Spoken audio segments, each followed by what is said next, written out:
Now, why are we this way? Why did it come to you all the way? I mean, we talk about all these Shastras of ours, Ved, Upanishad, Itihas Puran, then we have this Manusmriti, then people talk of Yoga. What is all this? And if I want to formally understand it, where do I go? I just don't know. I'm so lost. Like I know the Vedas, but I don't know anything. Usme kya hai? Now, whom do you think we should go for authentic sources? How do you go? What to study or what to look for will depend on what one person picks up. Many of the people can't write their own mother tongue, which is so sad, but they can't. But does not mean they don't know, they can't speak. All that a person has to do is try and find the core text, the Sanskrit one, with hopefully a good translation. Now, once you start your research, now one thing will lead you to another. What is a Brahmana? What is an Aranyaka? Broadly, there are two categories. One is Ved, which is called Shruti, and we have Smriti. When we look at specific instance of a Upanishad, now how does it get attached to a particular way? Now, see, that is the beauty of the way our ancestors understood knowledge, right? Coming to one, might be a contradictory question.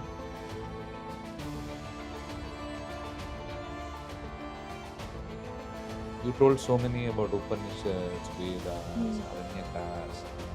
Can you just give me an overall structure of what does it mean? Who are these devtas? As a human being, what is my relation to the devtas? All those questions are something which the Upanishads, the Aranyaks and Upanishads, they start talking about, discussing.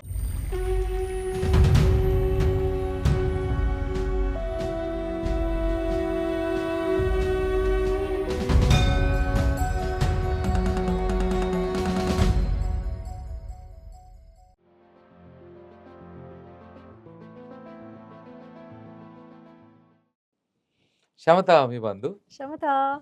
So nice to see you back in Mahagate Dharma Speaks. Always happy to meet you and the entire team. Such dedicated and committed team. God's grace and Gurudev's blessings. Thank you very much for joining us in Mahashivratri. It was a divine blessing. Arey, I have to say this, your audience needs to know. Pavanji and the Mahagate team made something extremely divine and blissful happen for me.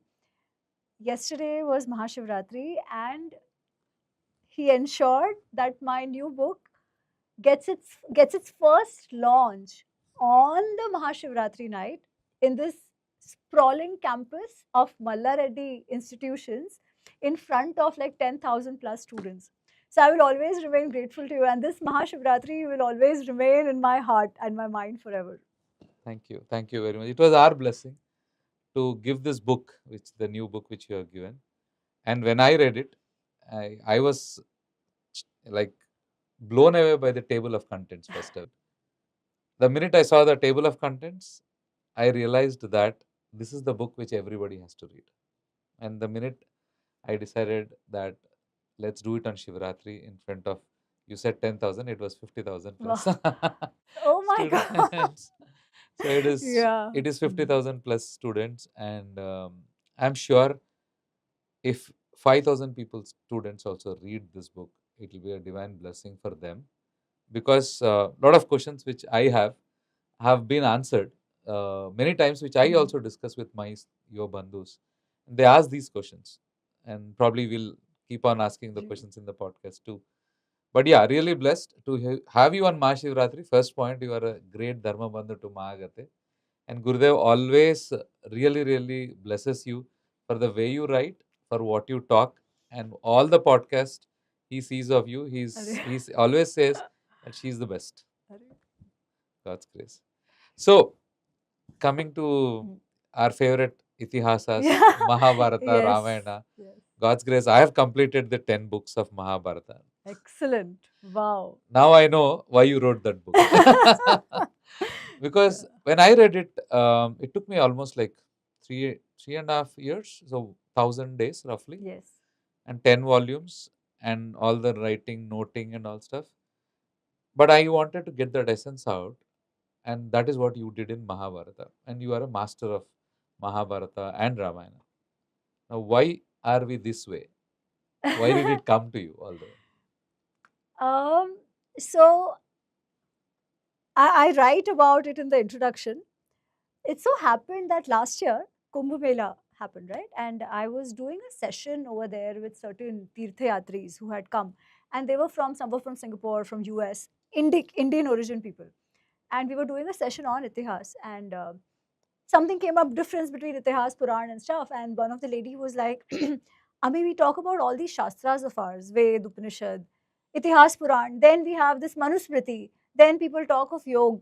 What is all this? And if I want to formally understand it, where do I go? I just don't know. I'm so lost. Like I know the Vedas, but I don't know anything. Usme kya hai? So why don't you write about it? And that comment of hers actually took me back to 12 years ago when I had just moved to Hong Kong and I had read Being Different of Rajiv Malhotra, always grateful to him for that fantastic book that he has written. And there was this thing about what does it mean to be a Hindu and what is dharma and all that, which eventually led to the writing of Mahabharata Ramayana. But then it started with this. And I was as lost as Rituji and as many others. Yeah.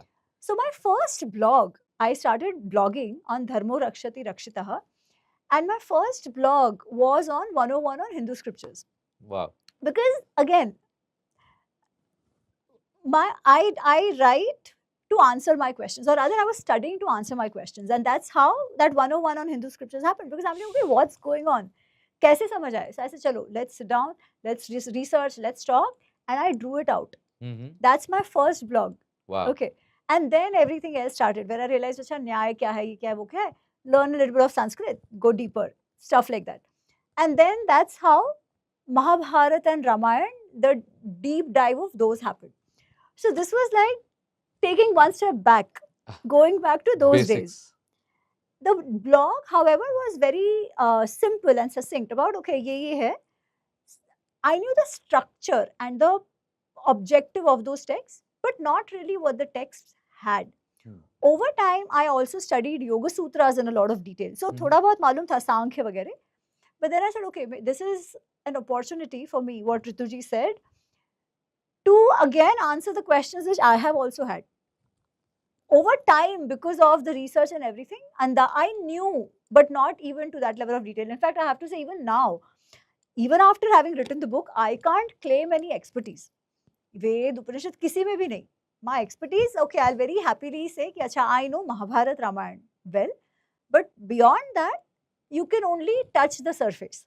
The idea of this book is to say, acha baba, this is how the landscape looks. And this is the feel of it. With a little bit of depth, like pata to chale. Then people can choose once, I think all Hindus, we need to know at least this much, that this is a landscape.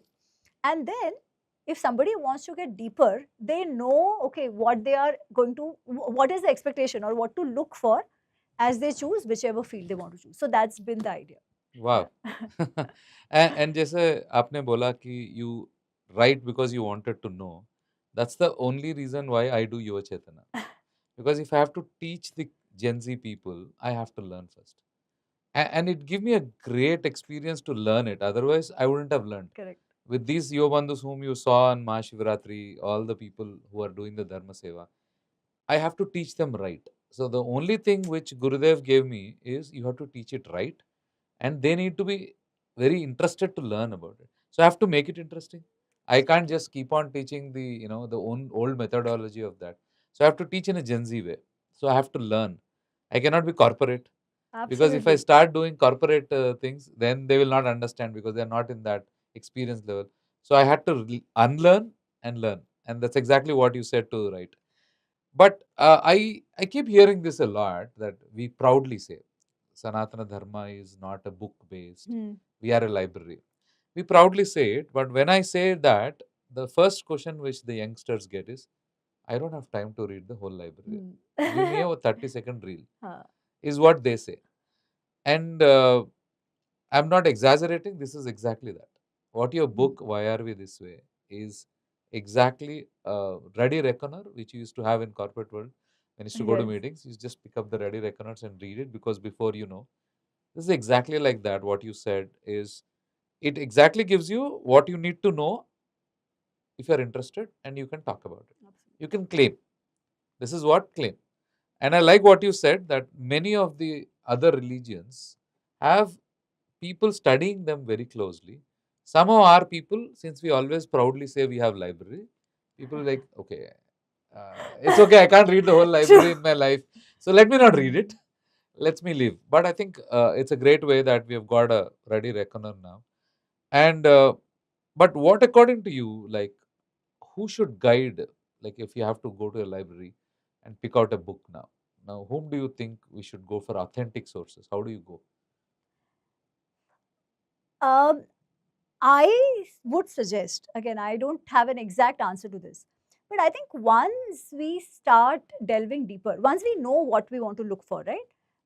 Just go on the internet Hmm. and you will have lots of sources. There are lots of people. So, for example, if somebody says, I want to get deeper into yoga, right? So, what to study or what to look for will depend on what one person picks up. If say they want to get deeper into yoga, so in the book I give the core texts of that book. All that a person has to do is try and find the core text, the Sanskrit one, with hopefully a good translation. Hmm. Could be English, could be Hindi. Now there could also be commentaries. Now once you start your research, now one thing will lead you to another and you will get a sense of what it is. But it is more very important to at least know what the core text is. Okay. And if you can find an Indian translation of it, even better. I would also say some of the books have very good commentaries and translations, even by non-Indians. Right. And once you read a little bit, because I think that effort has to go when you go deeper, right? You will be able to even decide what is good and what is bad.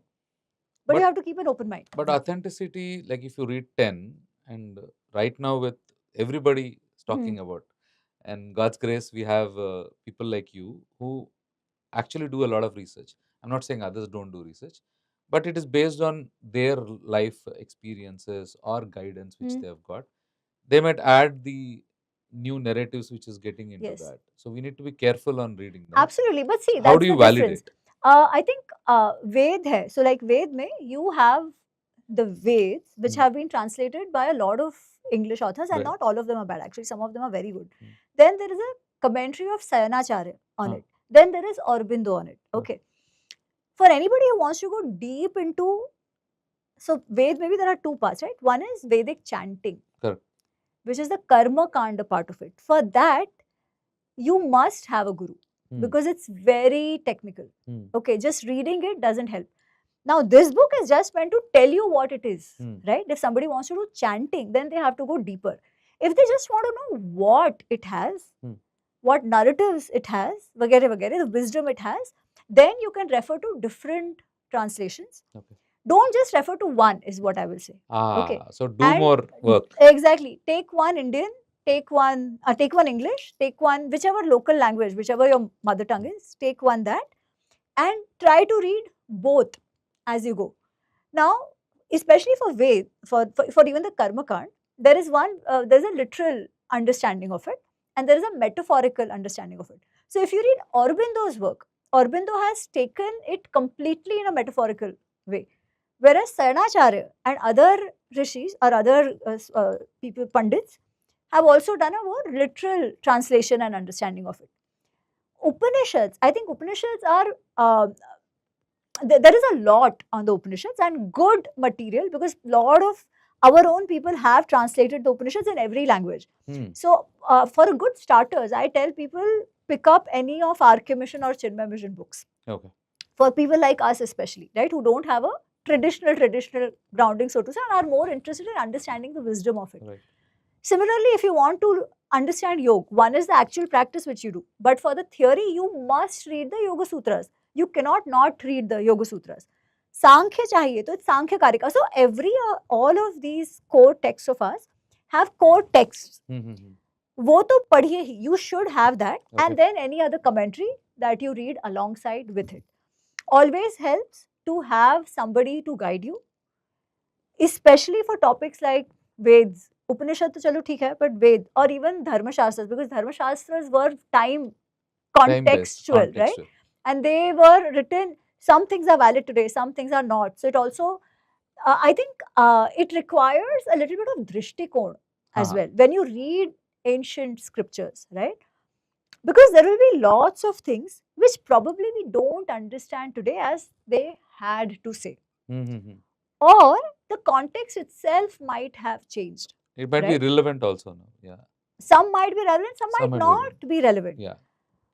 So, but understanding that this is still sacred and you don't need to dismiss, or rather, you don't need to accept everything or trash everything just because some things don't make sense to you, right? Mm-hmm. Take what makes sense, leave what does not resonate with you at this point in time. Don't be fanatic about this or that.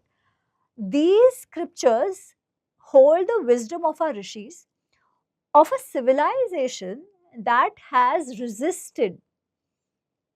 Well, I can't say decay because we went through a lot of ups and downs, but that which has sustained and remained resilient over so many centuries, right? Eons, if I may, 5,000, 7,000 years at least. When others like Mesopotamia, Greece, Rome, Egypt, they came, they went, they are in museums today. We still exist. We are a Right. living civilization, right? And this wisdom has helped us. And as you read these different texts, it's also very interesting that you see that evolution of faith. We are not, set in stone, ki bhai aisa hi hai aur kuch nahi. Things have changed. And that's why if you've seen the book, it didn't start off with the title of Why Are We This Way. It was only supposed to be a guide to Hindu Shastras. Right. But as I myself studied, it was just so beautiful to see how the evolution of thought itself has happened, how evolution of stories have happened, how evolution of worship has happened. For example, if you go to the Vedic times, the mode of worship is essentially the yagna, Yagna. right? That yagna was physical yagna which was happening. By the time of Mahabharata itself, the yagna itself has taken over more metaphorical meaning, where tapasya, everything was a part of yagna, right? Right. Co-dependence, or as they say, symbiotic dependence in the nature, that was also a type of yagna, maintaining that. More metaphorical, more personal, all that yagna had become along with the practice. But you also had Murti Puja, you also had deities who had become prominent, who we call Bhagwan. By the over time, yagna thoda kam ho gaya, and you had mainly the deity worship as we have now, right? We have Ishta Devtas and everything. But despite this evolution of faith, the core values have remained the same, very similar to what it was. Even today, a lot of prarthanas we do come from the Vedas. They were meant for a different purpose probably at that time. But today, they have been repurposed into prarthana for some other deities. Yeah. This is the beauty, right? This is how Sanatan happens. As they say, Sanatan Nitya Nutan. So it has, you have to keep evolving. And that is what our ancestors, forefathers and the Sant Mahatmas have done over time, without completely rejecting the past, but ensuring it remains relevant, updating it, adapting it to times. So, When you are speaking about it, I think two major things came to my mind. Our mission of Mahagata is to create a caring and compassionate environment. If you would have stopped there, we would have become just a charitable trust. But we are a Rudra Sampradaya, been continuing, and 70th Mahadibu is Gurudev. The vision is accepting the continuity of existence. fantastic. So you don't reject the past, you don't reject the existence, you don't say this is bad. So you continue and keep on doing the essence. Essence is very important. And when I read your book, very beautiful thing came in. Same thing told in Vedas turned into a story into Puranas. When latest is Puranas, right, about probably 5,000 years old, when Sri Vedavyasa actually have written it or compiled it, I should say. He wrote Puranas in a way that if you read it, you love the story like a movie, but you have to understand the essence only. If you take that on the literal way, then you are like little Correct. ignorant, I Correct. would say, because slowly you have to engage and understand the essence which is coming from Vedas. It was Vamana which you wrote. Oh, I think I was shocked, and many shocks were there. When I read Mahabharata fully, then I thought I'll claim that I know everything, and that's a brief second I get it. But when I saw the amount of scriptures we do have, I think this was like one more eye opener for me. That Vamana, for example, the story which Yeah. was told in Vedic way was converted into a story so that we understand. Correct. Isn't it about Trivikrama, right? Is that about Yeah, so Trivikrama, the first time the mention of Trivikrama comes in the Rigveda, Rigved Samhita, where Vishnu is taking 3 strides. In the Taittiriya Samhita, that Trivikrama, the 3 steps story, the 3 strides, are now associated with a dwarf Vaman. Okay. Rigved doesn't speak about it, the dwarf form. It just takes 3 steps to defeat the Asuras. Okay, in the Samhita, where Vishnu becomes a Trivikrama to support Indra in his war against the Asuras. Now, Aurobindo takes a very metaphorical understanding of it. It's like the Asuras are inside you, are the Ripus that we talk about. And Indra and Vishnu and all of that are powers which control them. So the Devatas are meant to be that, like what Gita talks about. Devi Sampat, Asuri Sampat. He takes that view of it. But the story is this. Taittiriya Samhita is talking about the same 3 strides where Vishnu again has become a Vamana, but the story is taken in, it's a Yajurved basically. I think it comes in the Brahman part as well, where now it is to explain the formation of a Vedi, like space for a Vedi, where he's now Vamana taking 3 strides, but it's related to the ritual per se. Right. Coming to the Purana, now it has become a full-fledged story of Bali and the 3 strides of Vishnu as a dwarf, right? Now, one could say, oh, so this means nothing, this is all false. What is it? That's not how our rishis see it. Also, this is not as if I found it, right? People have known it. There have been people who have written commentaries on that and stuff. So it's like the rupa of the devata also evolves as you need them, right? So one explanation usually given is that even the devata manifest themselves in your thought according to your needs of the time. So it's not as if this is false and that is true. Okay. Both of them exist. That's a very that's a traditional view of it. A non-traditional view would be like, it's okay. We call certain deity or that Vishnu Shakti Tattva, we call it. The Tattva, the Vishnu Tattva has been now given metaphorical, liturgical stories around it. And that's perfectly okay because things evolve. The way Vishnu Puja was happening at the time of Vedas is very different. It was a yagna. Versus in Puranas, where Vishnu is now a full-fledged Bhagwan as we see him today, as per our need, right? Hence, the story also evolves. Now, for a Vaishnava, it is 100% true. For a non-Vaishnava, it may not be. And we are we are very comfortable with that idea as well. Both exist. Because, again, going back to the Vedas, we have the Saguna and Nirguna. And in the Mahabharata, in the Bhagavad Gita itself, Krishna says, there's one question which Arjuna asks, right? Arjuna Who says, is better? Which is better? Should I do Sagun or should I do Nirgun? Some people say Sagun is better. Some people say Nirgun is better. Krishna says, both are fine. Just that Nirgun is very difficult. Very difficult. Nirgun is very difficult, so you don't worry about it. Think about Sagun. But the idea, what the Upanishad says, don't stop there. Don't become fanatic over there. The idea is to transcend it, right? To that Nirgun Nirakar, that Brahma Tattva, that is where the Upanishads take you. Now, so you come from the Karma Kand to the Puranas, but the idea of the Upanishadic Brahma, the Tattva, the Nirgun Nirakar, the origin of it all stays the same. Right. Right? And every Puran will also agree. They'll say, Vishnu, it's Vishnu. They'll say Vishnu is that Brahma Tattva. Shiva, they'll say Shiva is that Brahma Tattva eventually. They will also say, while there is Shaivite, while there is Vaishnavite and all that, they will also say Shivaya Vishnu Rupaya. Shiva Rupaya Vishnuve. The Shiva and Vishnu are one and the same. Now, where is this going back to? Again, the Vedic Vakya. Ekam Sat Bahuda Vipravadanti. Right? Now that Ekam Sat Bahuda Vipravadanti has also, it's been said in one of the Rigvedic Suktas, where because in Rigveda also there are lots of deities. Rather the Devatas, not deities, I should say Devatas. Indra, Varun, Agni, Surya, Prajapati, vagare, all of this. So that Ekam Sat Bahuda Vipravadanti is actually talking about all these Devatas. That some call it Indra, some call it Varun, some call it Agni, but at the end of the day, Ekam Sat Bahuda Vipravadanti. They all are manifestations of the same Bhagavad Tattva, the same Brahma Tattva. People talk about it in different forms. There are different paths to it.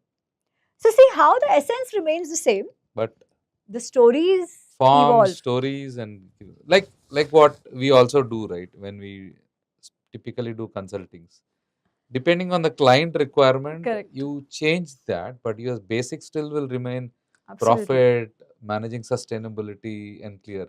So I think it's the same thing which is given in the Rig Veda, right? So I think we jumped into beautiful answers, but when you talked about all these things, you told so many about Upanishads, Vedas, Aranyakas. Can you just give me a overall structure of what does it mean? Because we all know, many of us know, it's 4 Vedas and probably 1 or 8 Upanishads. That's what high level. Yes. But when I read your book, I got the table, and that was like, I'll just wow. show it. And this is something which I'm going to, make it as a session for my students. This book, that you need to know the structure. If somebody asks, why do you have a library of books? Correct. Okay, we do have library of books, but we do have a catalog. It's not like we are randomly keeping all books. No, our rishis were very clear about all these things. So we have a catalog, and people need to know that catalog. What is a Brahmana? What is an Aranyaka? I think it's in the 2nd chapter. So there is this table on page 8, 9. This is what you're talking about, right? This one. Yeah. So broadly, there are 2 categories of the scriptures, the library of scriptures that we have.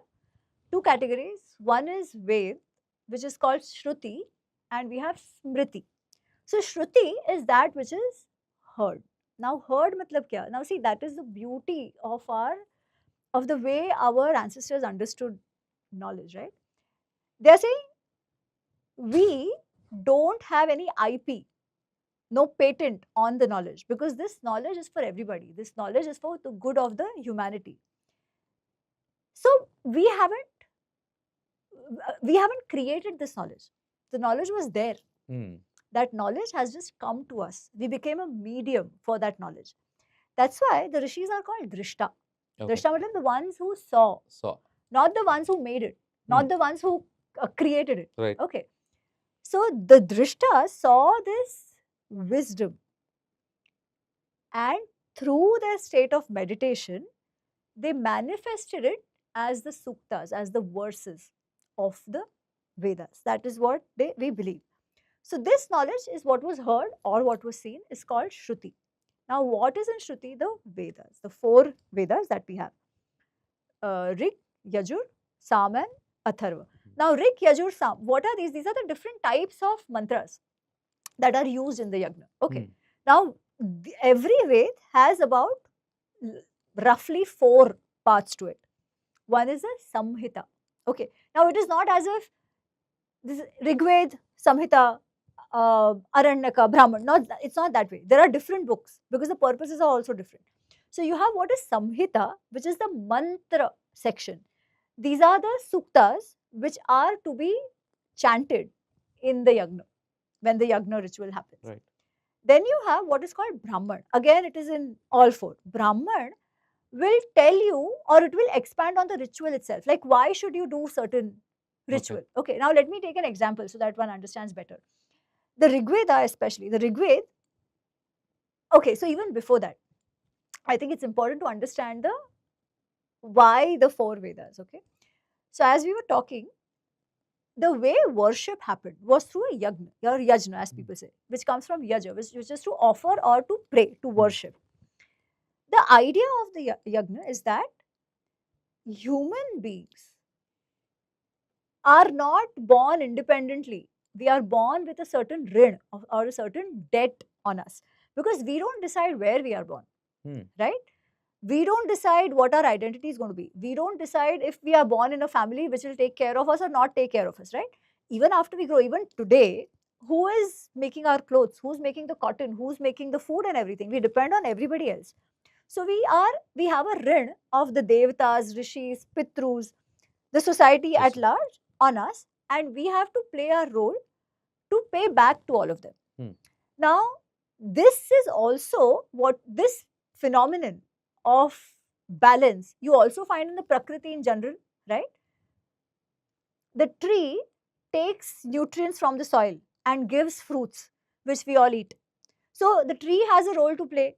Similarly, a bakri has a role to play, which eats the grass and gives us milk. So every phenomenon in nature is playing the role in the ecology cycle, as we say. As human beings also we play that role, unlike the Abrahamic religions where we say that everything is meant for enjoyment of Purush or man. We say no, we are one of the constituents of the nature, of this natural cycle. So now, how do we pay our gratitude back to them? What is our role in this natural cycle? That is where the yagna comes into play, where we appease the devatas. Who are these devatas? These are the devatas who are energies of Prakriti, right? Rain, Surya, Vayu, everything. If they don't function the way they do, we will not survive. Hence, we have to pay our gratitude to them, appease them, pray to them, so that they function the way they do and they bless us. Right. That ritualization was the yagna. Okay. Now, a yagna mein kya? You call the devatas, feed them, offer them something, ask for what you want, they bless you and they go back. It's like having atithis at home, having guests at home. So first of all, you have to call them, no? Yes. You invite them. Pavan Garu, please come to my home. Right. But how will I say? If I just say, Pavan Garu, come home, he won't come.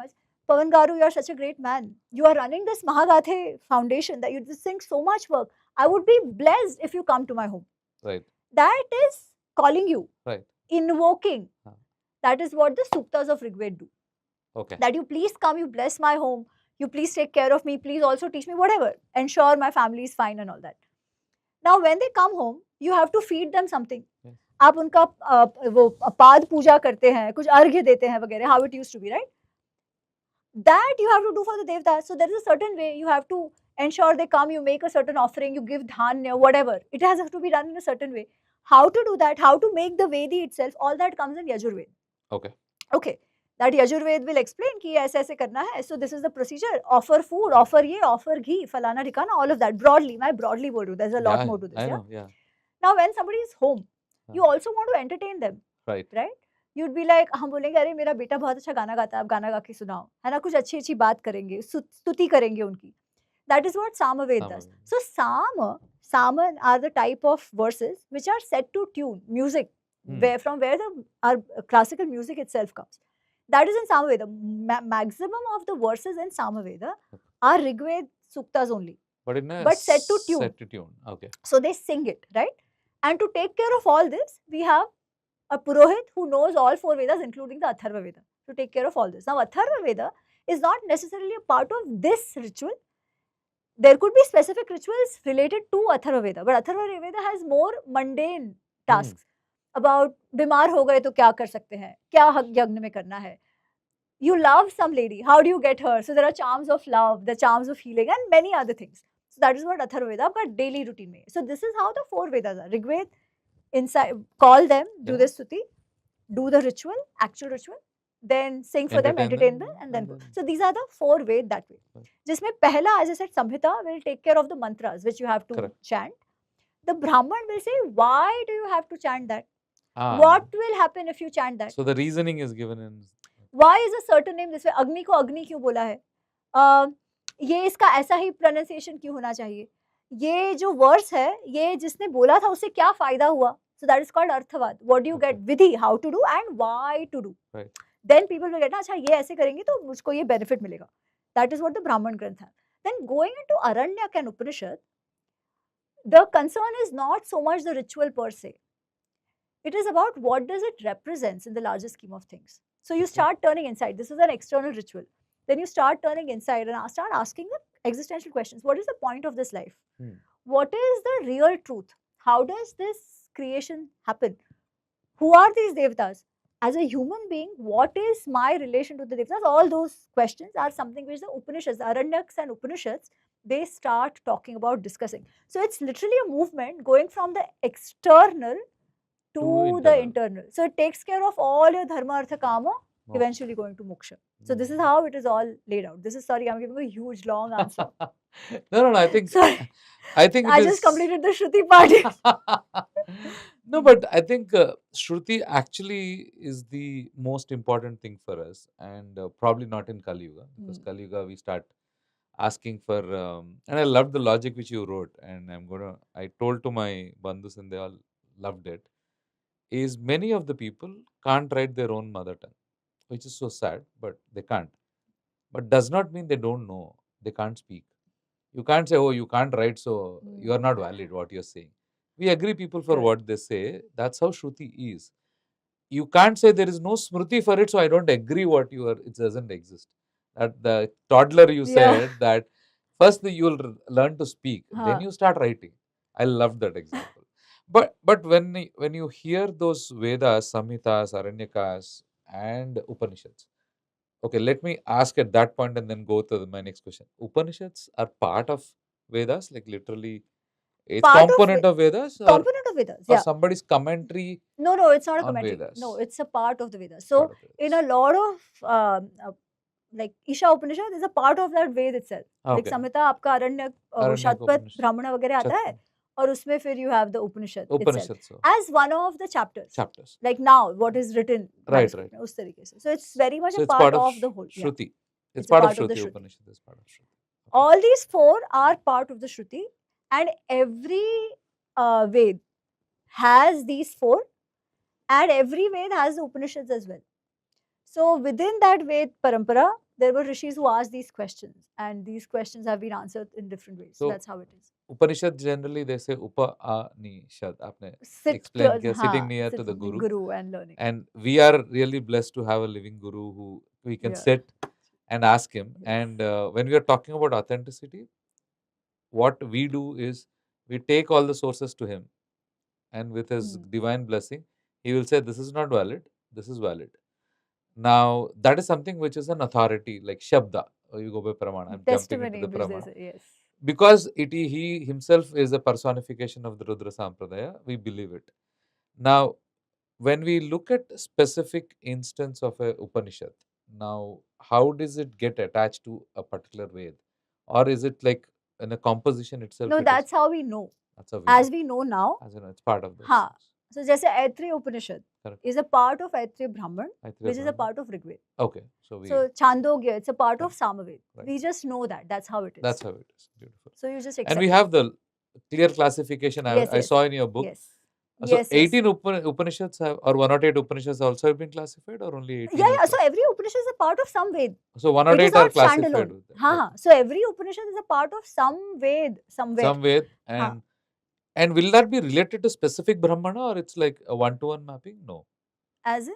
Like there is a one Brahmana where one Upanishad is available? हाँ, it could be. It's like Katha Upanishad is a part of, so it's not one Brahman, it's basically Shakha. Shaka. Okay. Okay. So Shakha, so what happens is, say Rigved. Rigved was there. Then at different points in time, different Rishi families would have preserved it. Right? Okay. Now, there might be little differences in the suktas they have, the little differences in pronunciation, little differences in the rituals. So what happens is that Shakha, and because previously in the olden days, ancient times, there were lots of rishis, so there were many shakhas as well. Okay. And in different some lineages of Rigved, you will have specific shakhas. So even today, if you ask a Ved Pathi Brahmin about what is your, like what, so they'll say Apastambha Shaka. exactly. So it will come with the Shakha. With the Shaka. They'll say, oh, this Jaiminium, Jaiminium. this Atreya, or whatever, Right, right? right. They are different. Shakal, sorry, Shaka. Shakal or Bashkal or whatever. For Right. Rigved, it is these. In Yajurveda, actually there are two more divisions: the Shukla Yajurveda and the Krishna Yajurveda. Now, Shukla Yajurveda has Vajasneyi, which we still have. The Krishna Yajurveda has Taittiriya as well as one of the others, right? So Shakha. So the Upanishads will be related to the Shakhas as well. So that's how it is. So it's a little complicated, and there's a table for that as well. Yeah, I saw those. A lot of shakhas are lost to us, but some are still going on. So I know we have gone deep into the Vedic things, and I had questions of what each Veda says, and you actually given that my answer as if you have read my questions. I never shared with you. But I should say what I'm saying is very uparchala, very superficial. Okay, there will be a lot of details around it. Somebody wants to go deep, right? This is just a very starting point of it. As somebody peels the layers, there'll be a lot more to it. As I said, I cannot claim to be an expert on Vedas. I also have a very superficial understanding. वो बोलते हैं ना एक अंधों में काणा राजा. It's mainly that. But there are lots of Vedic scholars around. So if somebody is interested, this book can be a starting point and then get deeper. I think what I felt when I read this, because I've been reading a lot of things, and thanks to Gurudev, we've been guided by him on many, specifically on Upanishads and all. So when I read your book, what I felt was it is a lot of things which I cannot get in ChatGPT. First point. Because I actually am a Gen AI certified person. So I know how to extract the things from the humongous texts we have and huge texts we do have. Wisdom.lib, you will get many of the books. Now, what I got from your book is the pointers.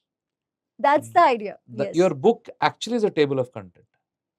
Each of the chapter, when you told Rig Veda, this particular, I can go that and go deeper and go research. Absolutely. Otherwise, what happens is I don't know where I am. Like, where to start? Where to start? Yes. I can randomly ask a question and I get 4 Vedic scriptures into that, and we are lost. So I think this whole book is a table of content for our scriptures. Yes. I think that's exactly what you said, a guide. We in our Telugu, education world, we come from in my generation, I don't know about the current generation, we are totally told about get marks, okay, because you have to go to US. I'm probably generalizing it, but that's what we were told always, to get 100% out of that. So we used to get guides. So this guide is a textbook, used to have all the sums, and used to get a Vikram guide, we used to very famously call. It will tell you how to solve this basic things, ताकि exam में पास करो और 100 marks आ जाए. तो guide ज्यादा पढ़ते थे, book कम पढ़ते थे. बट अभी एटलीस्ट गाइड की वजह से बुक में ये है बोल के पता चलता है. तो आपका exactly what you wrote, it is a guide to Hindu Shastras, and thank you for writing that. Coming to one, might be a contradictory question, but